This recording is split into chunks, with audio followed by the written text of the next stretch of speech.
Oh my god. Muy buenas noches a todas las personas que escuchan, ven, sienten este programa. Un regreso de las tertulias de cine con Ni Tan Spoiler. ¿Cómo están? Oh, no están bien. Mucho frío. Mucho frío. Sí. El frío nos tiene en silencio. Sí. En modo avión. Mi nombre es David y bueno, como ven, aquí mis tertulianos están muertos de frío. Se nos ocurrió la genial idea de grabar justo después de haber hecho la proyección de la película El Chacal del Toro, gracias a este nuevo proyecto, porque estos proyectos son financiados bajo el Fondo de Medios de Comunicación Social, en este caso el año 2023, gracias al Gobierno de Chile y también el Core de Atacama. Bueno, vamos a presentar a los compañeros que se repiten el plato del año pasado. Voy a partir desde la izquierda, allá en el... Como siempre. Como ejemplo. Desde más lejos, don Juan Riveros, psicólogo de profesión, exitosísimo psicólogo de profesión. Tiene su consulta privada, le llegan muchos pacientes, si quiere hacer publicidad puede hacerlo, no hay problema. Gracias. Después se cobra aparte. No tanta. ¿Cómo estás, Juan? Bien. Muy encantado de esta invitación, David. Gracias. Muchas gracias. Bueno, continuamos hacia acá. Ella es trabajadora social de profesión, artista por vocación, gestora cultural, a veces, o casi siempre. ¿Cómo lo dejamos? ¿Casi siempre o a veces? Casi siempre. Señorita Alejandra Monroy, ¿cómo estamos, Ale? Bien, estoy muy contenta de estar nuevamente participando en este proyecto y esperemos que el otro año sea la tercera versión. Así esperamos todos. Y dejándolo para el final, pero no por eso menos importante, el joven aquí a mi derecha es antropólogo y próximamente magíster, ¿o no? Sí. Máster. Sí, para que al tiro usted rente de una, porque acá sí. no solamente las mujeres facturan, sino que también los antropólogos. ¿En serio? Bueno, antropobre de profesión, claro, magíster en geografía y bueno, dichoso de estar acá compartiendo un 2.0, ¿no? De esta iniciativa. Un 2.0. Me faltó decirle su nombre. Don Ariel Torres. Don Ariel Torres, sí, pues don Ariel. Y bueno, dichoso de estar acá realmente y esperar que todo salga a la perfección. Y bueno, compartiendo con este honorable equipo que hay tras bambalina que no se logra ver, pero también existe gente en el público, en la galera, y ahí toda la gente en las cámaras, las perillas, que son todos muy importantes acá. Sí, se está grabando el making of de esto, así que probablemente vayan a conocer sus caras. Bueno, ahí nos dicen si les censuramos o lo dejamos ahí como a la imaginación del público de Ni Tan Spoiler.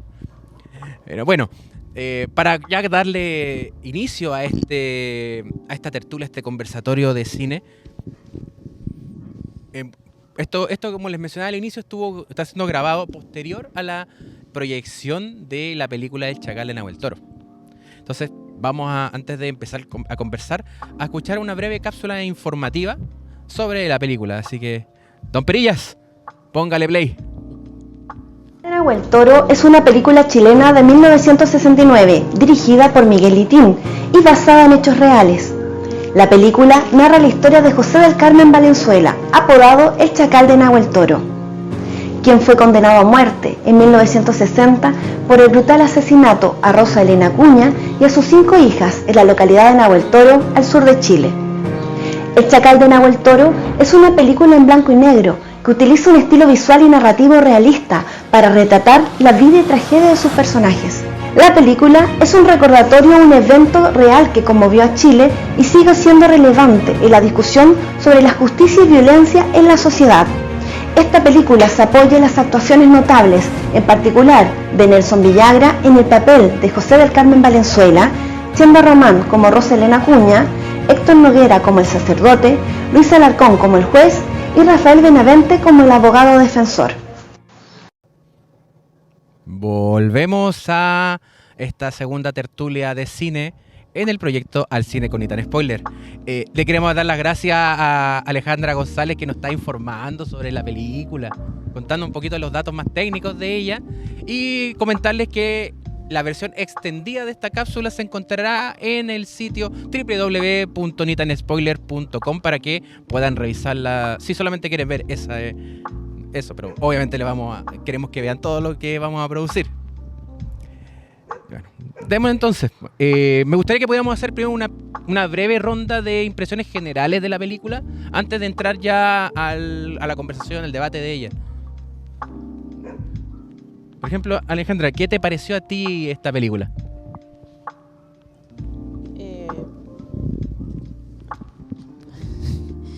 Me pareció, como lo señalaba Alejandra en la cápsula, que tiene muy bien trabajado el realismo.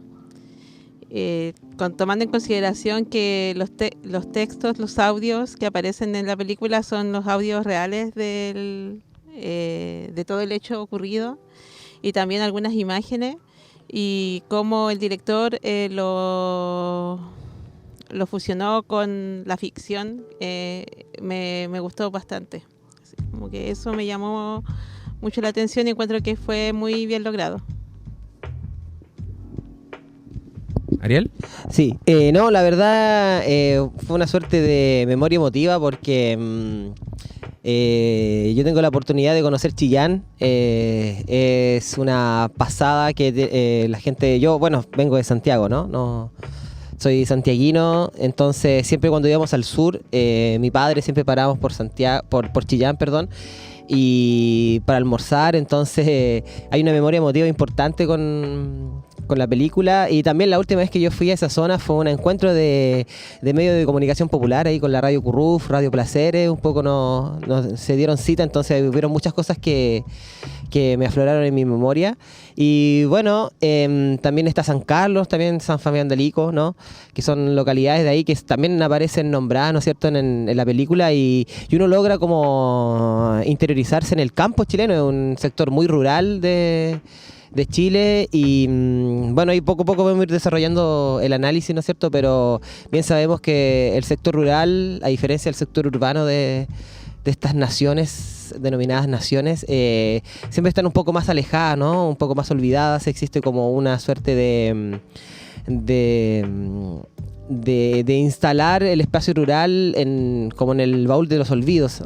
Entonces, claro, esa fue como la primera apreciación que pude tener de este gran trabajo audiovisual de Miguel Litín, que por esos años, ¿no es cierto?, era un gran creador del séptimo arte, ¿no?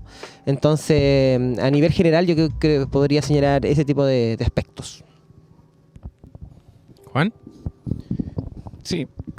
Bueno, a mí también comparto esa mirada de documento histórico fusionado ahí, relacionado con la ficción, por una parte, y también como muy visual y de alguna forma siento yo que a rato era, de mi forma de ver, imperceptible, así como una sensación de que no habían ciertos conectores, que no había un lenguaje secuencial, sino que el sonido era una interrupción, ¿cierto?, al momento visual que se estaba ahí planteando. Me parece que yo lo relacioné mucho con un cuadro de Wundt, que El Grito, que es muy conocido, que habla sobre justamente de todas esas personas que no pueden hablar, que no se pueden expresar, y que al final se escuchan como más en un grito desesperado, ¿cierto? Más interior. Creo que es una película que invita a muchas reflexiones, que ojalá hoy día alcancemos algunas de ellas, pero está cargada de simbolismo, de significantes, de imagen, pero de una imagen idealizada también.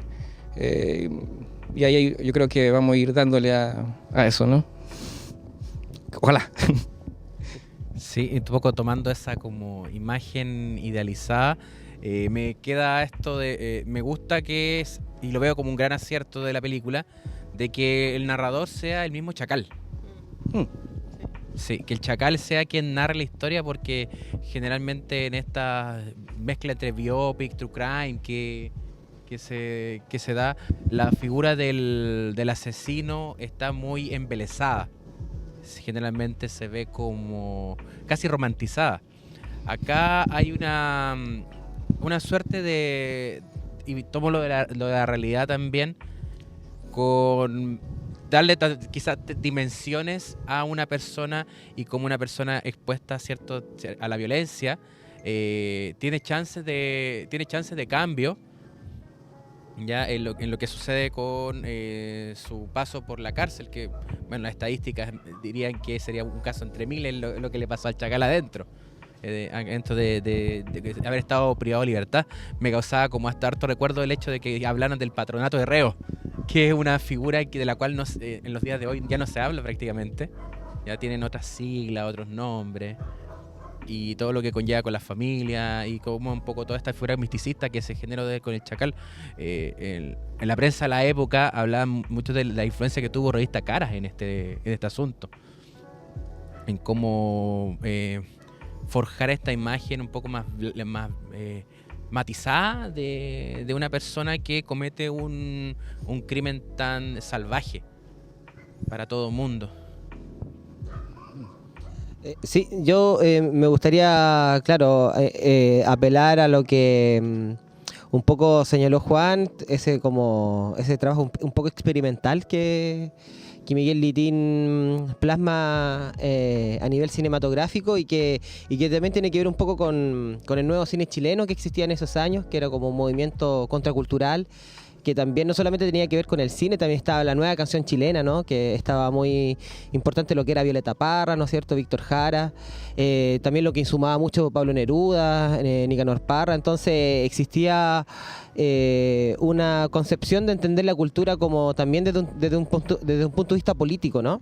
Siempre cuando existen contextos políticos donde la transformación social es como un argumento vertebral de estas narrativas que emergen, el aspecto cultural nunca está ajeno, ¿ah?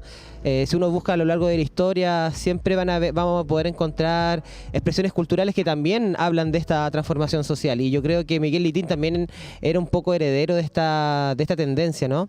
Y por lo mismo creo que es muy importante señalar que es un trabajo en donde lo experimental está muy presente, en donde este lenguaje poco secuencial que señalaba Juan es muy palpable, ¿no? Es muy característico, y también pues, entender que esto tratan de retratarnos cómo la violencia genera más violencia, ¿no?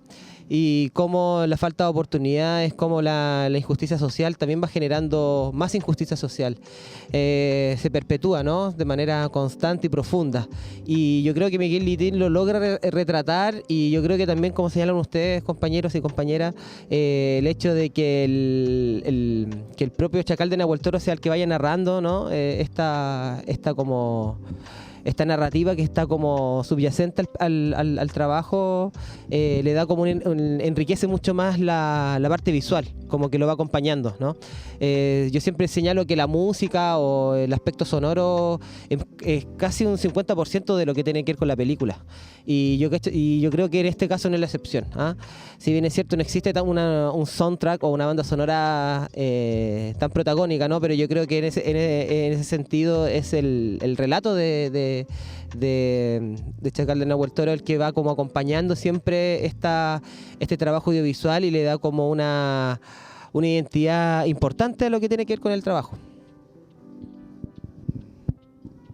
Sí, esto de que desde las primeras secuencias que hacen flash forward, se van hacia atrás también, y que el mismo Chacal sea el que diga, cuando le preguntan, ya, ¿y qué hiciste? No me acuerdo, no sé.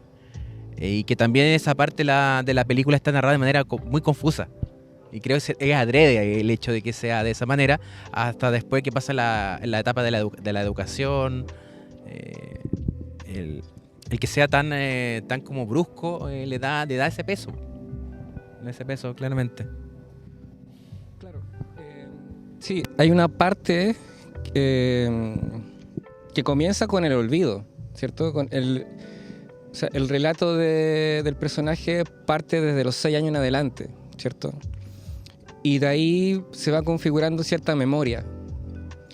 Pero esa memoria, de alguna forma, está marcada, ¿cierto? Por el abandono, por la violencia que decía Ariel, pero también desde el hambre. Entonces, eso es una posición, yo encuentro que de análisis. Porque no es cómo se llega a tener olvido y hambre. Es un significante muy importante dentro de la historia. O sea, no solo el hambre de comida, ¿cierto? Claro, como que comparto eso con Juan en relación al tema de que de manera transversal se ve la situación respecto de la necesidad, como de la pobreza, durante toda la vida del chacal. Y desde esa necesidad o esa pobreza existe también este abandono, y que es un abandono desde que, claro, él sale desde su hogar, y ese abandono igual está presente constantemente en la película, y como que él también está en una búsqueda, pero también está en un estar, como que está en una búsqueda, pero está, como que él también lo menciona en algún momento, no es que yo sí estaba ahí por estar, estaba, pero él estaba sobreviviendo, como que él lo estaba viviendo, estaba sobreviviendo. Y a mí también hay una parte que me marca mucho en la película cuando él ya ingresa a la prisión, a la cárcel, y es primera vez que lo veo sonreír. Porque durante toda la película anterior a esa imagen no había sonreído, y él cuando ingresa a la cárcel sonríe cuando empieza a relacionarse con sus compañeros, cuando empieza a aprender, cuando empieza a hablar con el cura, y como que empieza otro tipo de interacción, y como que, claro, él empieza a conectarse, yo siento que con las emociones, porque anterior a eso siento que igual había un plano, como que emocionalmente era plano, como que él no expresaba ni mostraba ninguna emoción. Ahí viene el matiz de que ya no vio solamente violencia, y pensando en cómo se imparte justicia. Me toma mucho la escena en que llega las fuerzas públicas, Carabineros de Chile, y de manera muy brutal sacan a la familia de Rosa de la casa, las echan de la casa, las mantienen prácticamente en la basura. Y el otro momento es cuando el periodista hace la entrevista, y entrevista a uno de los encargados del pelotón de fusilamiento. Y le dice, yo tengo experiencia en fusilamiento. Sí, es una carga, es un deber triste. Pero habla muy fuerte de cómo desde la institucionalidad tienen muy incorporado que parte del deber ser es ejercer violencia. Versus lo que muestran con los reos, cuando llega el momento en que, posterior a firma acá, con todos estos nombres, que no sabemos si realmente eres tú cualquiera de estas personas, firma acá porque te vamos a matar. Y lo otro acompañándolo en en la despedida, un poco antes de la última cena, ¿cierto? Igual eso está entretenido, esto de parte con el hambre y termina con una cena. Sí, bueno, lo que tiene que ver con los niños sin padre ni madre, en Chile siempre ha sido tema. De hecho, en Santiago existe perdón la Santiago referencia, pero soy de allá, así que me cuesta no salir de ahí. Pero en Santiago existe una calle que se llama Huérfano, justamente porque ahí los niños huérfanos llegaban a esa calle a limpiar, a lustrar zapatos. De hecho, el dicho de Cantó Gardel tiene que ver un poco con eso. Siempre cuando Gardel iba a los teatros de Santiago y pasaba por la calle Huérfano, les daba plata a todos los niños huérfanos que estaban en esa calle. Bueno, ¿y por qué eso, hacen AME? ¿Ah? Hay que hacer Sename también. Claro, sí, pues, de hecho. Entonces, por eso que cuando uno dice, oh, cantó Gardel, tiene que ver un poco con eso, porque llegaba Gardel a pasarle plata a los niños huérfanos que están en la calle. Entonces, y es lo que yo siempre he señalado, la ley de instrucción primaria, que se en 1910, ¿no es cierto?, que se promulga, eso garantizaba que todos los niños nacidos en Chile, todas las niñas nacidas en Chile, podían tener acceso a la educación, un derecho de la educación. Estamos hablando de 1910, ¿no? Y la República Chilena de alguna otra forma desde 1810, o sea, tenemos 100 años en donde existieron niños y niñas que no tenían acceso a la educación. Entonces el abandono hacia la infancia en Chile siempre ha sido tema hasta el día de hoy, ¿no? Hasta el día de hoy podemos ver que existe como un abandono a los niños y las niñas pobres. ¿Para qué hablar de mejor niñez, no es cierto? Que es como otro temazo. Entonces, yo creo que también aquí tiene que ver un poco con lo que hablaba Alejandro, ¿no es cierto? Esta suerte de abandono que yo creo que Miguel Liti lo logra retratar de manera bastante elocuente. De hecho, los primeros minutos de película muestran cómo lo tengo anotado, ¿no? José del Carmen, ¿no? O Jorge del Carmen, ahí... Jorge del Carmen Valenzuela. Jorge del Carmen Valenzuela, por mucho tiempo de su vida estuvo abandonado, estuvo solo, un poco siendo un poco nómada en el mundo rural de toda la zona de San Carlos, de San Fabián, de Chillán. Entonces, evidentemente que es un poco el resultado, la síntesis de todo el cúmulo de decisiones que fue tomando a lo largo de su vida, que como muy bien dijo Alejandra, no era un poco de ir sobreviviendo, no ir viviendo, ¿no? Iba como sobreviviendo, decidiendo cosas desde la espontaneidad y desde la tincaca, sino no con mucha capacidad de reflexión, porque no tenía tantos elementos tampoco a la base para poder decidir. Entonces claro, cuando ya llega finalmente a la cárcel, es como el espacio formativo que él encuentra, ¿no? Un espacio donde puede, como dijo Alejandra, pudo reír, empezó a jugar a la pelota, empezó a aprender oficios, se alfabetizó, ¿no? Empezó a leer y a escribir, y un poco retrata lo que le tocó vivir a Jorge del Carmen. Y qué bonita escena cuando la podemos, porque como que hace muchos símiles. La primera secuencia que está cuando entra a la iglesia y la coge la iglesia desde el adoctrinamiento, versus una cuestión un poco más emocional, que es la arenga de Prat. Porque después él dice, yo me defino como cristiano y me defino como chileno, me siento chileno. Católico, chileno y católico. Entonces está en esto de voy a llego a la gloria desde la muerte, y es además lo que le va a pasar a él, pero va a ser un castigo y también va a ser célebre porque lo ponen en una posición célebre la muerte, tanto en el ámbito del heroísmo de Prat versus el castigo que le va a llegar a él, pero ambos terminan en esto célebre. Y la forma que tiene él de poder dar registro a ello, cuando alfabetizándose, no es a través de las letras, es a través de dibujos. Le ponen énfasis a los dibujos. De hecho, hacen el contraste. Muestran un cuadro del 21 y muestran de ahí al chacal dibujando. Claro. Igual eso que tú mencionas como de convertirse en una figura célebre en un momento, yo creo que tiene que ver con la dicotomía que también tiene estas situaciones, porque si bien en un momento, claro, aparece este ámbito de la humanización, como que se empieza a humanizar de cierta manera quién era el chacal, se convierte en una noticia popular. Estaba todo como un país pendiente de qué iba a suceder con él.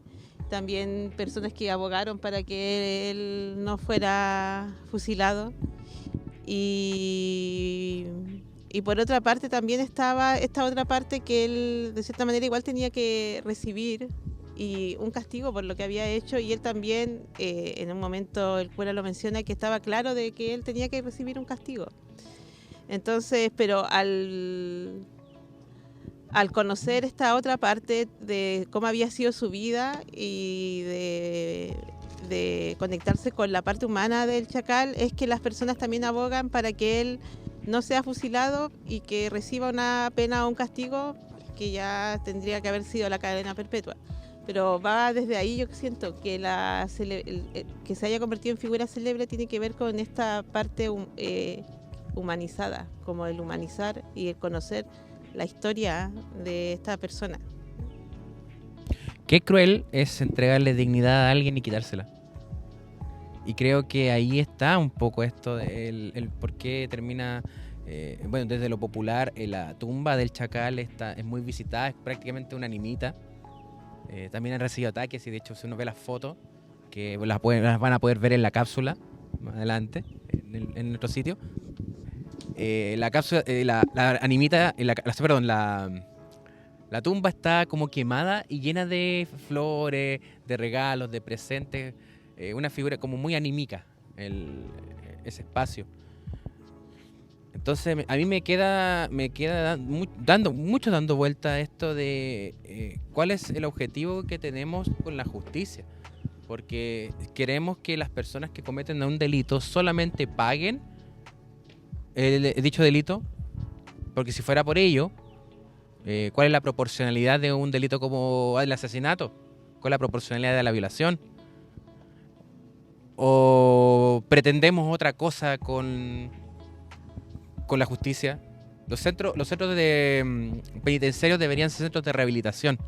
Pero ¿qué clase de rehabilitación estamos buscando como sociedad? Me queda esa duda. La pena de muerte fue abolida alrededor del 85. La última ejecución en Chile fue a los psicópatas de Viña del Mar. Año 1985, 38 años atrás. Y hoy de nuevo se conversa de ello. Hay voces que buscan que se restituya la pena de muerte.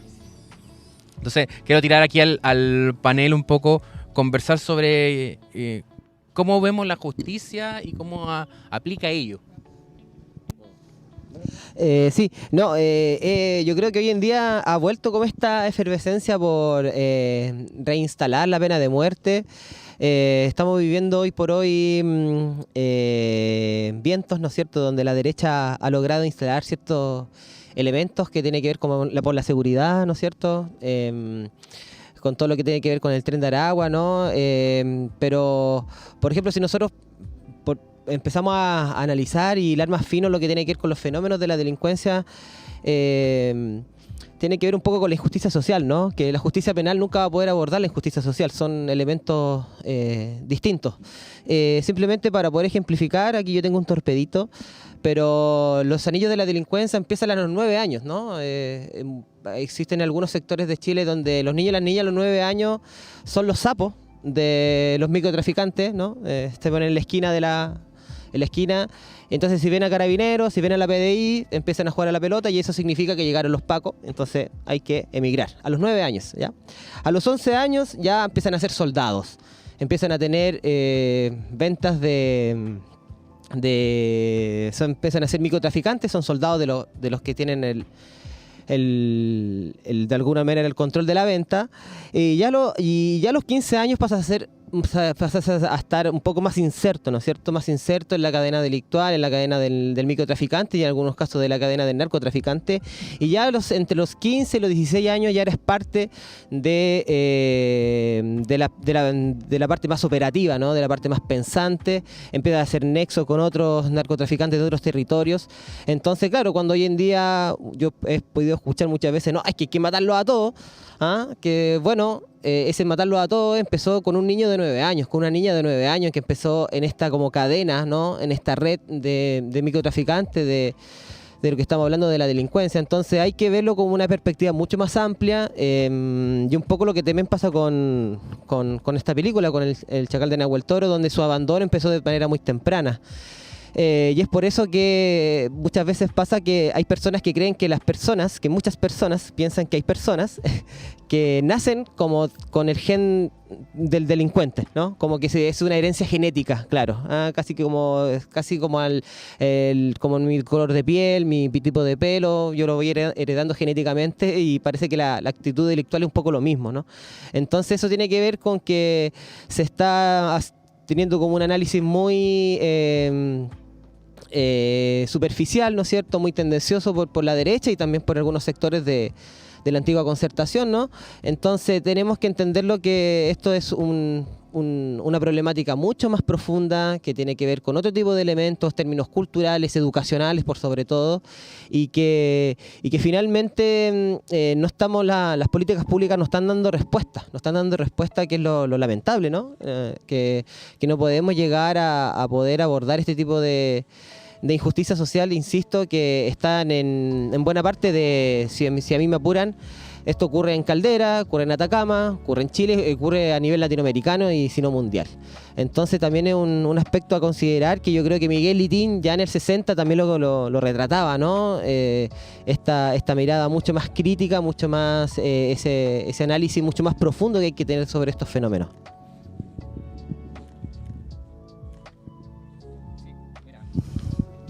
Estás escuchando, bueno, ya todo. De alguna forma hay un componente acá que al parecer se repite, que tiene que ver con la idea de muerte, ¿ya? Básicamente hay teorías de masa, ¿cierto?, que explican todos estos comportamientos que hemos estado enumerando, categorizando y exponiendo. Y yo creo que ahí hay que darle una vuelta. ¿Por qué? Siento que aún queda la idea de masa, como que la masa es inconsciente, ¿ya? Y digo que aún queda porque lo que voy a señalar no tiene que ver algo tan relacionado quizás con lo político, ¿ya? O no es mi área. Pero sí tiene que ver con ciertas preguntas en las cuales podríamos resolver algunas partes de esta encrucijada. Que tiene que ver con la postura esa que mencionaba sobre la idea de masa y cómo la masa se comporta.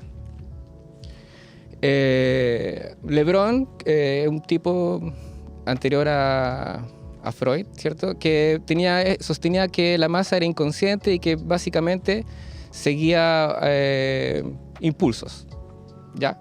O sea que vendría a ser como la idea de tabula rasa de los sujetos.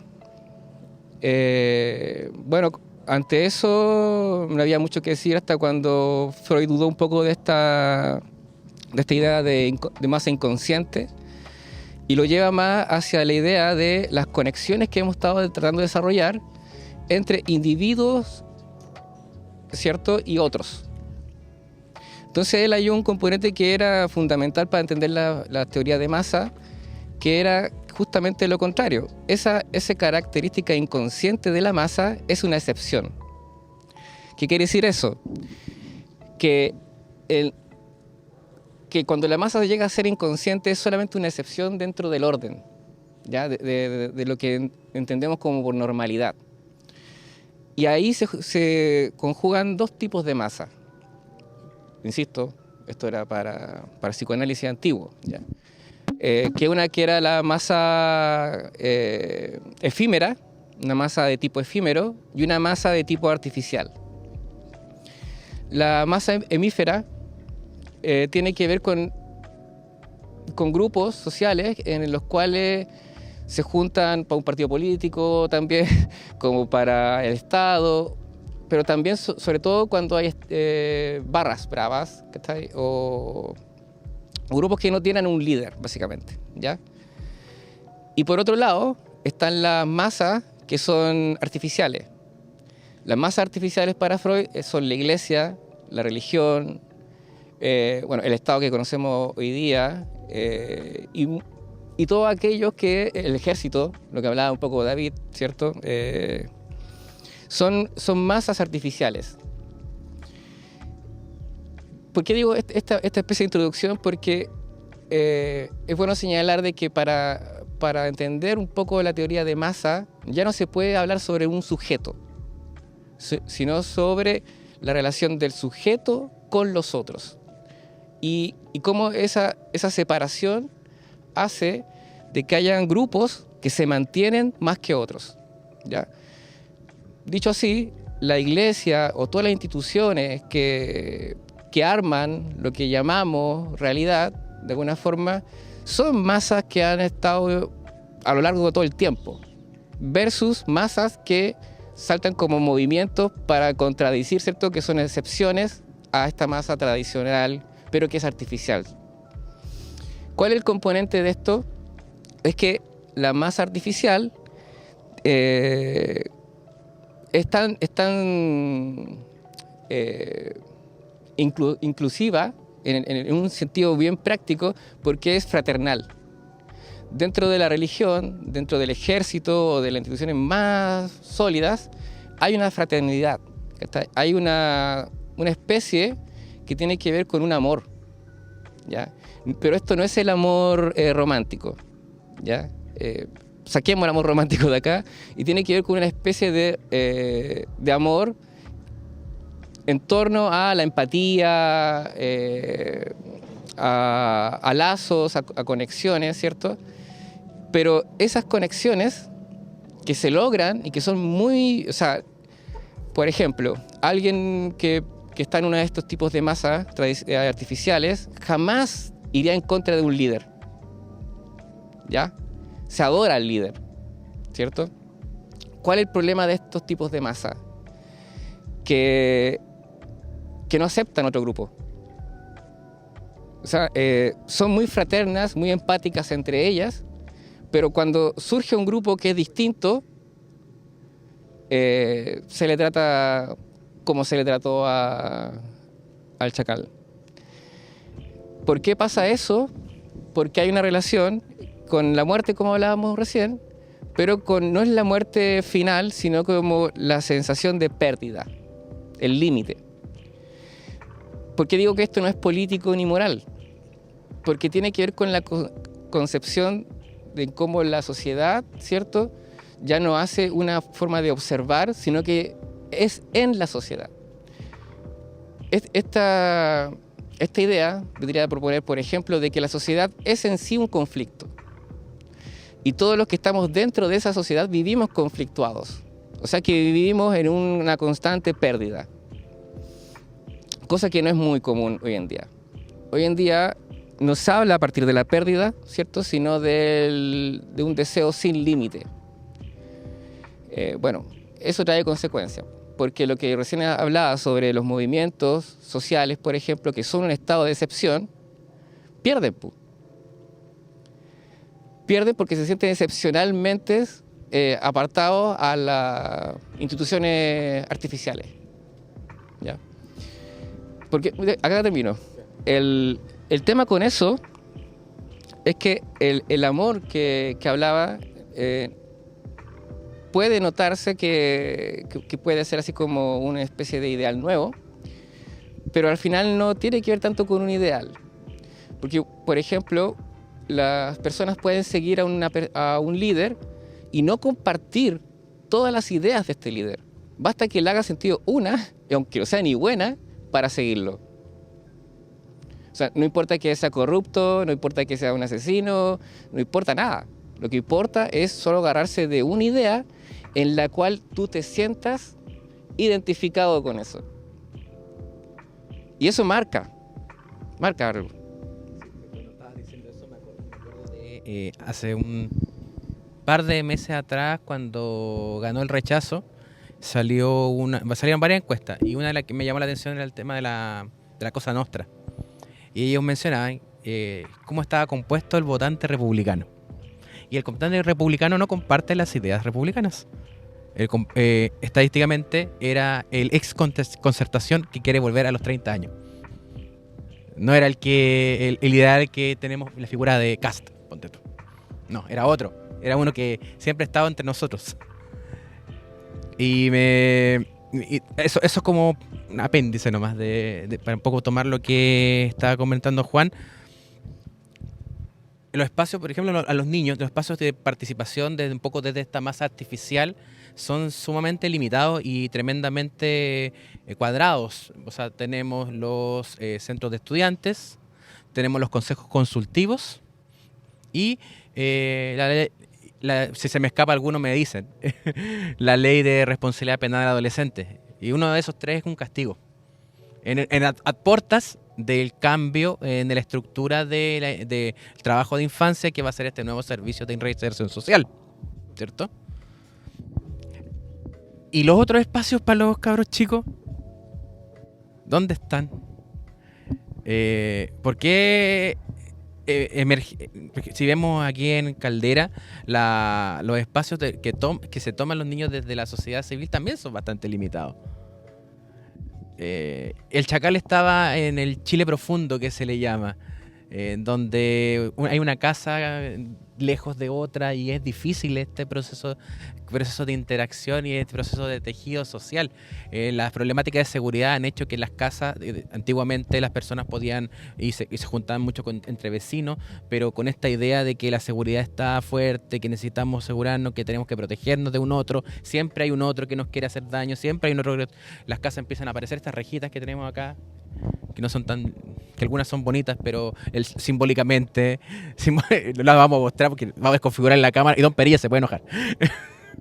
Pero empezamos a subir rejas y limitamos un poco esta conversación, este diálogo con un otro, y nos alienamos con ello, ¿cierto? Entonces veo como casi muy tremendamente difícil que estos espacios artificiales y más orgánicos puedan confluir de alguna manera, estas excepciones quizá.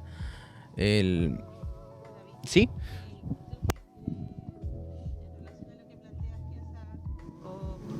¿Qué piensas tú? Que esos espacios, ¿qué los tiene que hacer?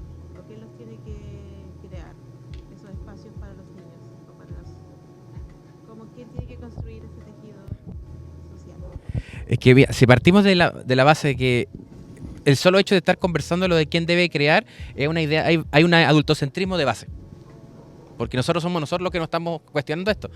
En este panel no hay cabros chicos, no hay niños. Sí. Es que sí, lo entiendo. A mí me gustaría, y siento que deberían salir de los mismos niños. Me gustaría que eso pasase de esa manera. Pero hay algo que dificulta que ello ocurra. Porque... Claro, porque, o sea, si bien estamos hablando, porque estábamos conversando sobre este tema de la justicia, qué es lo que es justicia, creo que dentro de la justicia también, como intrínsecamente, también está la injusticia incorporada. Y que la justicia también, está la justicia institucional, y muchas veces también se interpela a la institucionalidad en relación a la justicia, o lo que hay que construir o lo que la sociedad necesita construir, se le interpela a la institucionalidad para que lo haga. Pero por eso te lo preguntaba, entonces, claro, si esperamos que la institucionalidad lo haga, podemos estar en esta conversación mucho tiempo, muchos años más, pero la sociedad yo creo que también la hacemos todos, y no la hace solamente la institucionalidad. Y creo que muchas veces se genera como esta no sé, como discusión de que es a la institucionalidad que hay que pedirle las cosas, o qué es lo que hace la institución, o como que estábamos hablando del tema de Mejor Niñez, por ejemplo.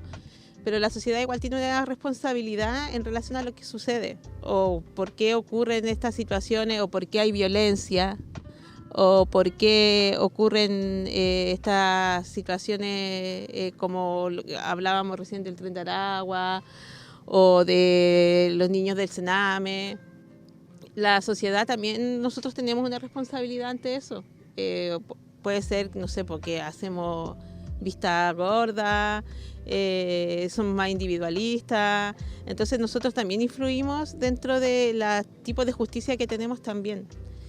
Creo que es relevante quizás ser más protagonistas y de lo que se construye dentro de la propia sociedad, y a veces dejamos mucho para que otro, o sea, como que demandamos que otros hagan y no tomamos nosotros el papel de hacer nosotros también. Dentro del un poco del backstage y de lo que preparando esta jornada, la proyección y todo lo demás, se fue acercando gente a preguntar qué se iba a hacer. Y quienes más se acercaron eran precisamente niños. y comprometiendo voy a pedir que va a poder venir.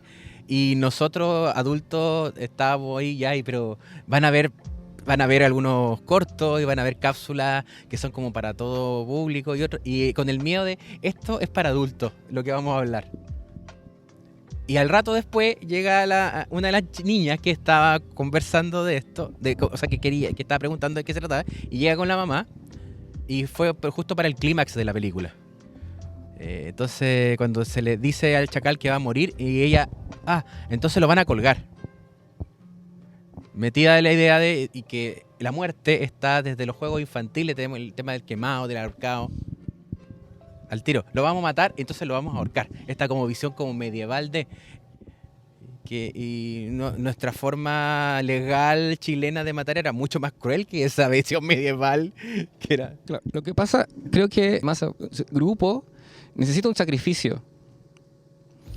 Y no necesariamente un sacrificio para que el resto no lo haga, ¿me entendí? O es un sacrificio como en el nombre de la institución o por la institución. Entonces lo que decía un poco acá la Ale, o sea, como alguien, o sea, que está dentro de una ley puede faltar a la ley.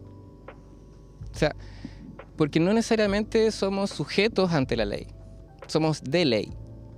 Y para ser sujeto ante la ley o de ley, necesitamos ser legítimos.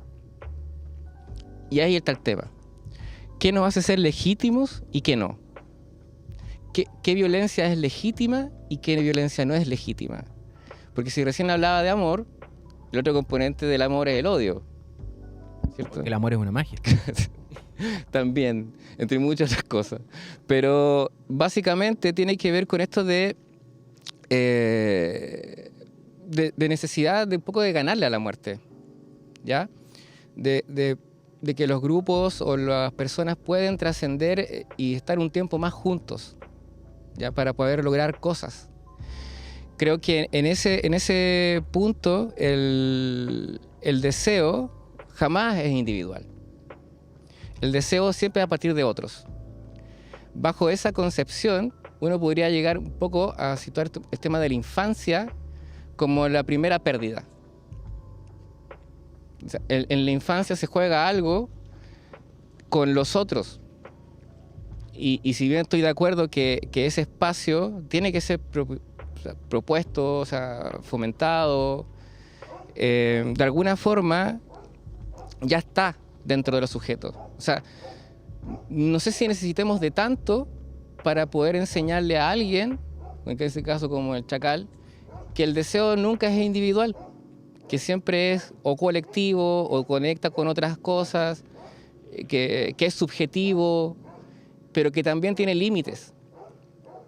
Lo que pasó con el chacal es que cuando le presentaron el límite, a él le gustó y se abrió a la posibilidad de crear o de creer en él. Entonces, de alguna forma puede ser una historia triste, sí, es triste, pero él le ganó a la pulsión de muerte y las masas no. Sí, a mí yo quería un poco rescatar un poco lo que tú señalas con que el chacal de Nahuel Toro encontró como un cobijo en la cárcel, ¿no? En la cárcel que bien sabemos... ¿Ah? Encontró un grupo. Exactamente, se sintió como parte, ¿no? Y bien sabemos que la cárcel pública es tremenda, ¿no? En teoría en la cárcel pública el único derecho que se te vulnera es el derecho a la libertad, ¿no? Pero obviamente que se vulneran otro tipo de derechos estando adentro. El hacinamiento, la violencia, los vejámenes. ¿Para qué hablar de lo que usted señalaba, ¿no? El monopolio de la violencia que lo tiene el Estado. Pero en ese sentido lo dicotómico y lo característico del chacal de Nahuel Toro es que ahí tiene que ver mucho este concepto de la andragogía, ¿no es cierto? Que tiene que ver como este proceso de educación que tienen los adultos, que es completamente distinto al que tiene una niña o un niño. generalmente cuando las personas adultas emprenden, ¿no es cierto?, un proceso de educación, y mi compañera, ¿no?, que ella hace clase en el CEI acá en la comuna, lo hemos conversado muchas veces esas personas van de manera tan genuina a hacer clases, ¿no?, a buscar regularizar su estudio. Muchas personas, de hecho, llegan siendo analfabetas al CEI, ni siquiera aprendiendo a escribir y a leer, ¿no? Bueno, Freire también decía que el analfabetismo no solamente tenía que ver con la capacidad de lectoescritura, sino también con el sumar y restar. ¿Ah? Y la andragogía tiene que ver con que las personas adultas emprenden un proceso de educación porque tiene alguna utilidad. ¿Ah? A diferencia de un niño y una niña que de pronto empieza a deambular por el arte, la cultura, la ecología, hasta la política, y no lo examina como una utilidad, lo ve como algo más, como lo señalaba Juan, un poco este tema como del placer, ¿no es cierto?, del experimentar una experiencia artística, por ejemplo. O si nosotros cuando estábamos acá viendo la película había una agrupación de baile, ¿no? Estos niños y estas niñas no le ven no es una utilidad, ¿no?, el hecho de bailar, van porque ellas, probablemente estas niñas que estaban bailando generan endorfina al momento de ir a bailar, ¿no? Hay un placer del bailar, no lo ven como una posible carrera profesional donde voy a estudiar con un título, no, tiene que ver con otro tipo de elementos. Entonces, por ejemplo, cuando una persona adulta empieza a hacer como a ensayar algún tipo de experiencia artística, no tiene que ver con la utilidad, sino también tiene que ver con un placer. Entonces yo creo que cuando él entra a la cárcel, volviendo al Chacal, ¿no es cierto?, ahí como que se entremezcla todo, ¿no? Él le ve una utilidad al hecho de tener un oficio, él le ve una utilidad el aprender a leer, ve una utilidad el aprender a escribir, pero también hay un placer que él de pronto a lo largo de toda su adversa ruta de vida nunca sintió, como esa sensación de endorfina, ¿no? Esa sensación de esa dopamina que genera el cuerpo cuando tú estás experimentando el placer. Entonces ahí convergen muchos elementos y un poco se resignifica este espacio de la cárcel, que en estricto rigor es un espacio de reinserción social, ¿no es cierto? La cárcel, en estricto rigor, esa es la función que cumple, que tú entras a la cárcel, emprendes procesos formativos, y de alguna u otra forma cuando tú cumples condena, tú vuelves a entrar a la sociedad en términos teóricos, ¿no? Pero bien sabemos que eso no ocurre. Muchas personas entran a la cárcel y salen con mayores conocimientos delictuales, ¿no? Salen con mayores herramientas en ese ámbito. Claro, es que ahí, mira, ahí está un punto muy bueno, porque las sociedades tienden a moldear, a condicionar. Bueno, y eso detrás está el castigo, ¿cierto? El castigo, el premio también, premiar y castigar.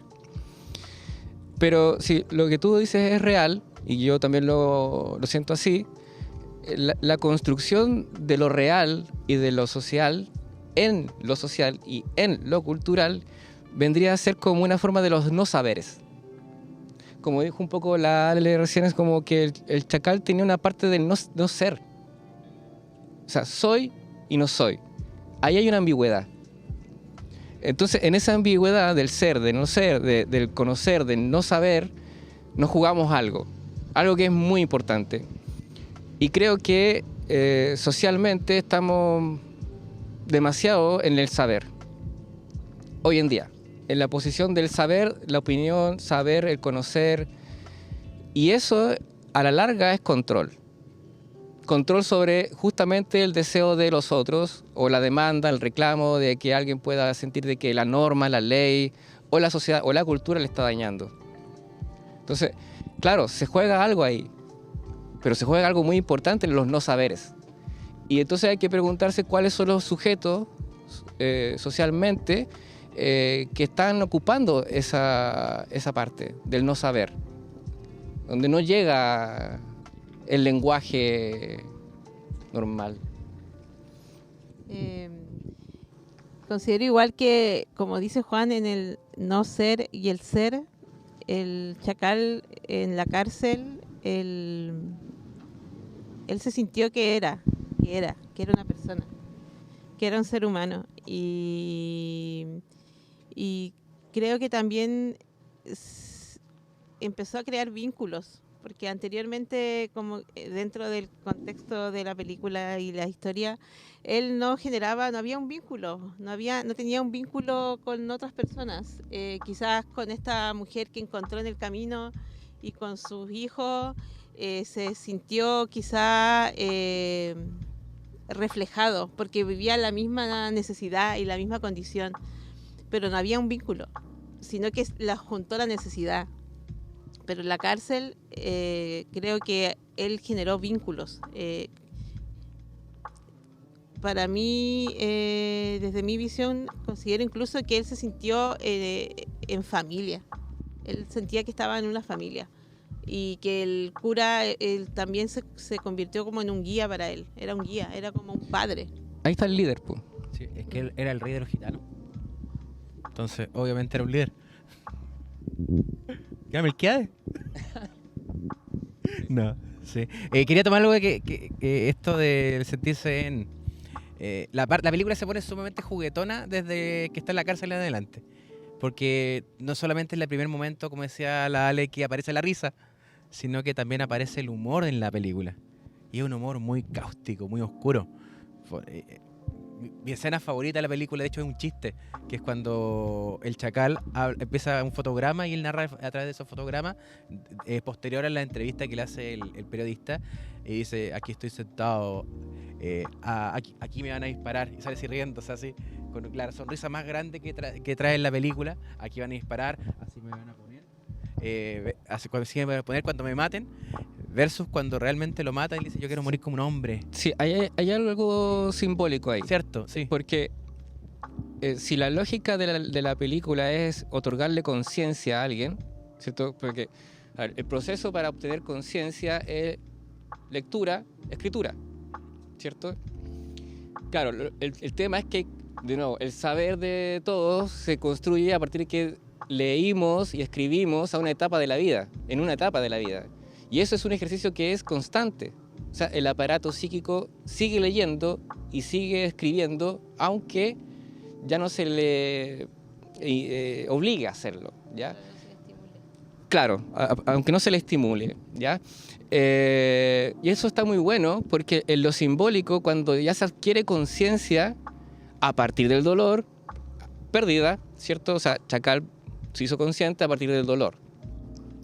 Pero cuando él manifiesta el deseo que le otorgó el tener conciencia, o sea, de morir de cara al quien me va a matar, la sociedad o lo social le dice no. Mira para el lado. Dice no. Entonces, al final, si ustedes se dan cuenta, en la película el Chacal de Nahuel Toro aceptó mucho más la demanda de los otros que los mismos otros. Por así decirlo, desde una idea muy a la ligera, socialmente la película eran los otros mucho más psicópatas, porque eran más narcisistas, ¿cierto? Estaban los polos de quienes querían destruirlo, la polarización del lenguaje, de que es bueno o es malo, cuando esto tenía componentes que van más allá de si está bien o mal el Chacal, sino hasta para qué ocupamos la conciencia. Si la conciencia implica un dolor, si también implica un principio de placer, como hablábamos recién, ¿para qué? Entonces, lo simbólico ahí es cierto que al final él se transformó en un humano más humano. O sea, dejó que los otros decidieran nuevamente y accedió nuevamente al deseo de otros. Sí. Y ahí se plasma un poco el tema de la dignidad, considero también. La dignidad que finalmente, ¿cómo tenemos justicia? Quizá tenemos justicia cuando hay dignidad. Porque el Chacal desde un inicio, viviendo en la necesidad, en la pobreza, en el abandono, lo que no tenía era dignidad, no había dignidad en su vida. Y cuando empezó a tomar la conciencia, yo creo que hubieran atisbos de dignidad para él. Y claro, pues ocurrieron otras cosas que claro, que la misma sociedad o el mismo Estado te dijo no, o sea, como que te puso el límite a esa dignidad que él estaba construyendo. Pero si vemos así como ya volvemos a la pregunta de la justicia, considero que para tener justicia es muy relevante la dignidad. De hecho, disculpa, de hecho, Miguel Litín, y yo me imagino que también ocurrió en la vida real, ¿no? El Chacal de Nagoltoro como que se corta el pelo, empieza a andar como más ordenadito, ¿ah? Y son ciertos elementos que ocupa él para poder empezar a caracterizar cómo el personaje empieza como a tener como una transformación personal, ¿no? Al momento de estar al interior de la cárcel. Y es muy interesante esa transformación que va teniendo él, en donde también, si mal no recuerdo, era un periodista, ¿no? Cuando le preguntan por qué hiciste esto, no me acuerdo, y él de manera muy lúcida le decían primero es por el alcohol, porque también él tenía un importante alcoholismo, ¿no? Y él decía, sí, también es por el alcohol, y él también ahí tiene como una reflexión muy potente cuando dice, pero yo también no tuve educación. No tuve como una red de apoyo en definitiva, como que ahí también logra, como que el arco argumental llega como a cerrar, en el que él logró de alguna u otra forma entender el por qué hizo lo que hizo, que no solamente tenía que ver con su alcoholismo, que yo creo que también es importante, era una causa relevante, pero también tiene que ver como por la marginación por la cual estuvo expuesto buena parte de su vida.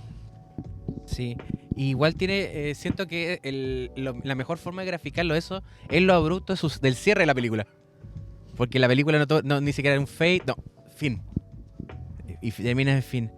Y bueno, amigas y amigos, poco para ir cerrando también este conversatorio. No te puedo creer. En serio, ¿Pero cómo? Nos hemos hecho frente al frío conversando. Oye, si me vine en avión, estamos terminando ya. No puedo creerlo. Quisiera que pudieran a nuestros auditores, auditoras, poco hacer una invitación a que puedan revisar esta película y qué es lo que le dirían para ello. ¿Cómo recomendarían esta película?